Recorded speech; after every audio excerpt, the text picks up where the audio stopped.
Si d'ogna lagrima derramata avessere una stella,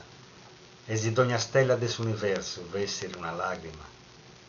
canto lucenti ad essere ove su cielo, e canto dolore, canto soffrimento e canto desespero,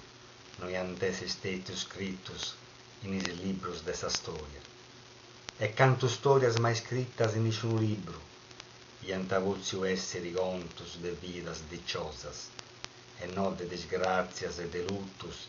che someni si drisin all'avatto de sardì de su primo antico schilio. Ad arribai mai, che niscire intre cantos séculos, su momento e des ocus de l'umanidade plus humana, antabessiri plus lágrimas dulcis de dicha e de brejo, inveces de gusas marigosas, que arroente sempre plus a fundo s'anima,